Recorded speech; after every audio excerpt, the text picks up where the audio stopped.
ಈ ಪ್ರದೇಶವಾರು ಬಯಲಾಟಗಳು ಬೇರೆ ಬೇರೆ ರೂಪ ಪಡ್ಕೊಂಡವು.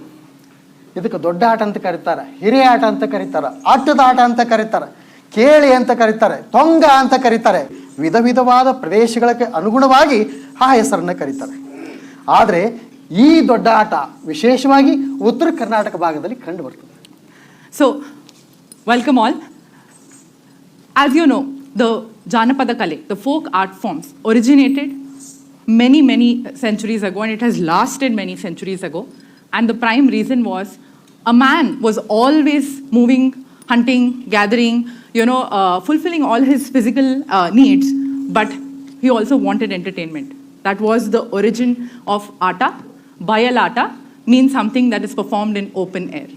And as you know, as we travel through different parts of Karnataka and likewise outside Karnataka, you will find many forms of Ata. Ata in Kannada literally means play, and play here is dance, drama, and this was a form of entertainment, storytelling, reaching to large masses. And every corner of the state, you will find a different Ata, Doddata, Tonga, Kelike. As you go to different regions, you will find. But today what we are doing is Doddata, which is a Moodalapaya version. ಈ ದೊಡ್ಡಾಟದಲ್ಲಿ ಮೂಡಲಪಾಯ ಮತ್ತು ಯಕ್ಷಗಾನ ಮಿಶ್ರಿತ ಅಂತ ಎರಡು ವಿಧಗಳು ಬರ್ತಾವೆ. ಮೂಡಲಪಾಯ ನಾವು ಕರಾವಳಿ ಪ್ರದೇಶದಲ್ಲಿ ಯಕ್ಷಗಾನಕ್ಕೆ ಒಂದು ಹತ್ತಿರ ಇರೋದರಿಂದ ಯಕ್ಷಗಾನ ಮಿಶ್ರಿತ ದೊಡ್ಡಾಟನ ನಾವು ನೋಡೋಕೆ ಸಾಧ್ಯ ಐತಿ. ಹಾಗೆ ಮೇಲೆ ಬಯಲು ಪ್ರದೇಶಕ್ಕೆ ಹೋದ್ರೆ ನಾವು ಮೂಡಲಪಾಯ ದೊಡ್ಡಾಟನ ನಾವು ನೋಡೋಕೆ ಸಾಧ್ಯ ಐತಿ. ಮೊದಲು ಇದು ತೊಗಲು ಗೊಂಬೆ, ಈ ರೀತಿಯ ಸೂತ್ರದ ಗೊಂಬೆಗಳ ಮೂಲಕ ದೊಡ್ಡಾಟ ಆ ಬಯಲಾಟವನ್ನು ಆಡ್ತಾ ಇದ್ರು ನಮ್ಮ ಪೂರ್ವಜರು. ಆದರೆ ಮಾನವನೇ ಸ್ವತಃ ಆ ರೂಪವನ್ನು ತಾಳಿ ಅದಕ್ಕೊಂದು ವಿಶೇಷವಾದ ಚಿತ್ರಕಲೆಯನ್ನು ಅಳವಡಿಸಿ ವೇಷಭೂಷಣವನ್ನು ನಾವು ಅಳವಡಿಸಿದಾಗ ಸಹಜವಾಗಿ ಜನ ಆಕರ್ಷಿತರಾದರು. ಪೌರಾಣಿಕ ಪುಣ್ಯ ಕಥೆಗಳು ಅದರ ಜೊತೆಗೆ ಸಮ್ಮಿಲಿತ ಆಗಿ ಪರಿಣಾಮಕಾರಿಯಾಗಿ ಕಥೆಗಳನ್ನು ಹೇಳುವಂಥ ರೂಢಿ ಪ್ರಾರಂಭ ಆಯಿತು. What a beautiful evolution of the art form. Yakshagana, which is predominant to coastal Karnataka, is another form of Ata. And as you move up to the Bayalu Sime is where you find Mudalapaya Doddata. And initially it was using Bombay, which is dolls, is how they would start doing the Ata. And as you know, the man also wanted to start getting closer to the nature. They started observing how the animals are, how the nature is, how do I become a part of the nature. That's how they started playing the characters themselves. And that's why you see a lot of costumes are also very adorned with a lot of makeup. It looks like a doll on stage. So that's how, the man got closer and closer to the nature by becoming one of himself. And slowly the Puranas and other stories started, we started communicating stories to larger masses using the same medium. ಹೌದು, ಅಷ್ಟೇ ಅಲ್ಲ, ಈ ದೊಡ್ಡಾಟದ ಈ ಪ್ರಕಾರವು ಅದ್ಭುತ ರೀತಿಯಲ್ಲಿ ಬೆಳವಣಿಗೆ ಕಾಣ್ತು ಆ ಕಾಲಘಟ್ಟದಲ್ಲಿ. ಎಷ್ಟೊಂದು ಭಕ್ತಿ ಗೌರವ. ನಮ್ಮ ಪೂರ್ವಜರೆಲ್ಲ ಈ ದೊಡ್ಡಾಟದ ಪಾತ್ರಗಳು ಮಾಡ್ಬೇಕಂತಂದ್ರೆ ದೇವರಲ್ಲಿ ಹರಕೆ ಹೊರ್ತಿದ್ರು.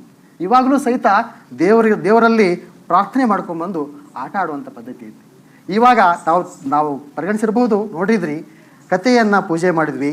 ರಂಗಮಂದಿರದಲ್ಲಿ ಆಟ ಪ್ರಾರಂಭ ಆಗೋ ದಿವಸ ಕಥೆನ ಪೂಜೆ ಮಾಡಿಬಿಟ್ಟು ಆ ಕಥೆ ಪುಸ್ತಕನ ಕಥೆಗಾರರಿಗೆ ಕೊಡುವಂಥ ಪದ್ಧತಿ ಅದನ್ನು ನಾವು ವೇದಿಕೆ ಮೇಲೆ ಮಾಡಿ ತೋರಿಸಿದ್ವಿ.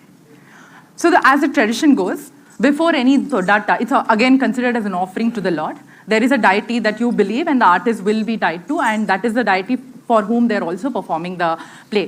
So what you saw a while ago, the puja that happened, is the script of the play is worship. That is the god, and it is taken to the temple. That usually temple is close by, and a stage is erected near the temple for the Doddata artist to do the whole story. Definitely. But before they come onto the stage, they go to the temple, they do their prayers, offer the script to the god, asking for the god to take the Ata ahead, and then the transition. So that's what you saw. We were in the temple and transitioned to the stage.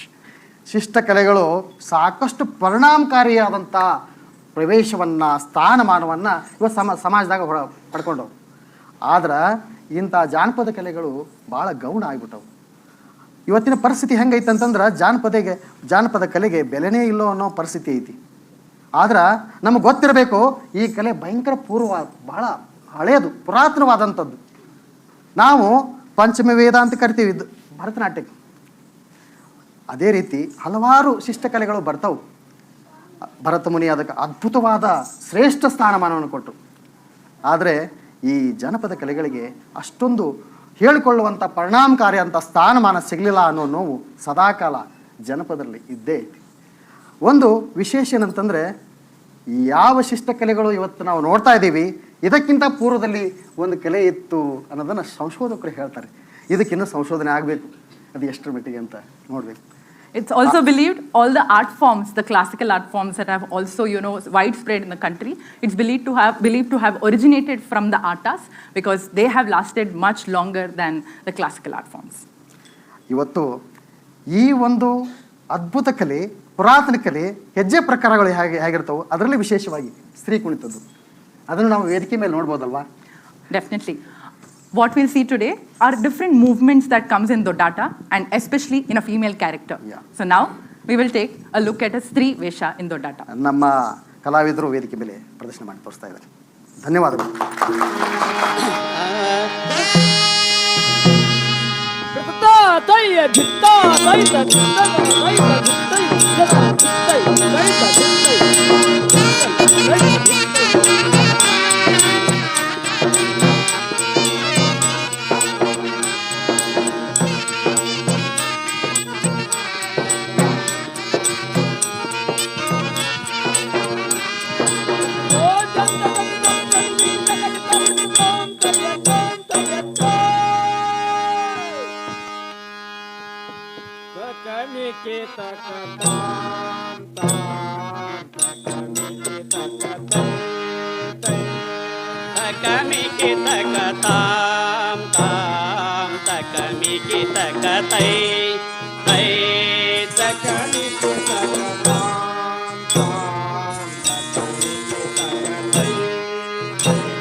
ಧರಿಸುವೆನು